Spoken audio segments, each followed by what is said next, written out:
CLEEN Foundation hosts Citizens Engagement Workshop on Policing Reforms, Justice Sector Accountability. Tag, CLEEN Foundation Program Director Mr. Salaudeen Hashim. In a bid to enhance policing reforms and ensure accountability within Nigeria's justice sector, the CLEEN Foundation organized a two-day workshop themed Citizens Engagement on Policing Reforms and Accountability of Justice Sector Actors. The event, held at the Innocent Chukwuma House in Ojodu, Lagos, brought together key stakeholders to address critical challenges in Nigeria's policing framework. The workshop, part of CLEEN Foundation's MacArthur Foundation project, aimed to foster dialogue between citizens, law enforcement personnel, and justice sector actors. Discussions focused on identifying gaps in the current policing system, improving professional conduct, and ensuring the implementation of reforms passed into law over the past decade. During the workshop, participants highlighted the significance of engaging citizens in the policing reform process. They stressed the need for collaboration between security agencies and the communities they serve to promote transparency and accountability. The forum revealed that despite the passage of key legislative measures like the Administration of Criminal Justice Act, 2015, and the Police Act Amendment, 2020, challenges such as poor implementation, lack of public awareness, and unprofessional conduct by security personnel persist. Stakeholders from the South-South, Northwest, and North-Central-East regions shared insights on regional policing issues. In the South-South, key challenges included poor welfare for security personnel and a lack of citizen oversight in policing institutions. The Delta State Security Trust Fund and local policing groups were cited as examples of progress in community policing. Recommendations included capacity-building initiatives for law enforcement officers and improved welfare packages to boost morale. In the Northwest, discussions centered on the unethical conduct of security personnel and the wide communication gap between law enforcement agencies and other stakeholders. Stakeholders called for the promotion of ethical behavior, enhanced recruitment processes, and more proactive policing efforts, particularly in Sokoto, where overcrowding in correctional facilities was a pressing concern. The North Central East region also echoed concerns about the vetting of police recruits and the need for joint police community recruitment efforts to ensure professionalism. In his remarks, CLEEN Foundation representatives emphasized the need for sustained efforts to address these issues, urging that reforms be implemented not only in law but also in practice.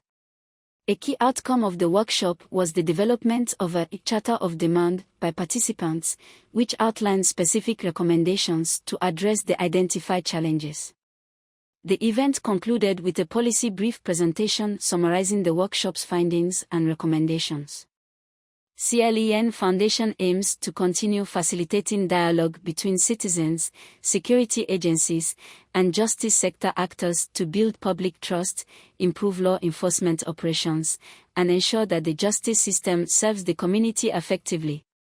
The workshop is part of CLEEN Foundation's ongoing commitment to ensuring accountability, professionalism, and transparency in Nigeria's policing and justice systems.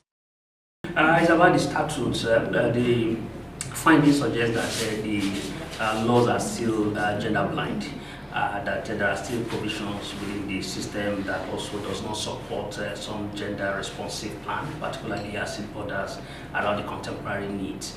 And modern policing requires that there must be some level of parity and balancing. Yes, the policing infrastructure have had what they call the gender desk, but again, the laws are not saying the same thing. So there are provisions, for instance, that provide discriminatory provisions. So those discriminatory provisions are still areas where citizens are concerned that some additional reviews should also be looked into around them. Well, for every reform to achieve its desired result and objective, there must be political will, but when political interference are not supporting the reform to achieve its goals, and I think that in itself is going to be a setback. But what we think currently is that there seems to be some kind of political support in terms of how the reform agenda can be achieved. But at subnational levels, we are having challenges and setbacks. We are hoping that subnational level government will also help share the vision with the national level to also see that there is a sync and there is consistency in the kind of efforts that we are collectively putting together. Competition for resources. So if we're able to manage resources in such a way that distribution is even and there is some level of participation of citizens in an attempt to ensure that they are also part of the process, opportunities are there that we're able to have a less level of threats that are going on at the moment. But at the moment, people are going to continue to be recruited until something different is done to empower them. We actually focus because we want to strengthen the entire policing system.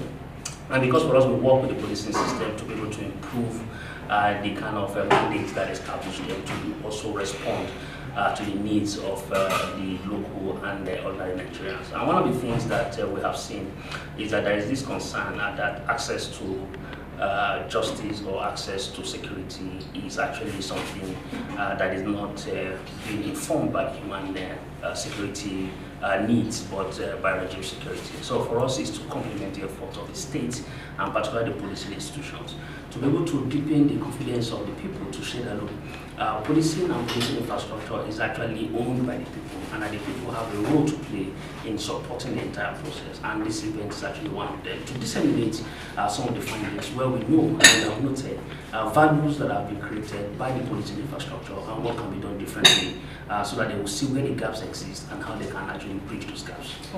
A policing that is modern, that respects the rights of the people, a police that actually safeguards, protects, guides, the police that provide protective and proactive protection, not a police that witch hunts, not a police that actually has a set mind or a set agenda, but a police that people can actually see and be confident and have trust in, and of course see as partners in progress. All right, so now finally from my part, just a very fast answer if you want to take it, it's okay. 64 years after the nation's independence, 24 years after democracy, we have another president, a couple of years or less, still battling the same recycled challenge of security problems.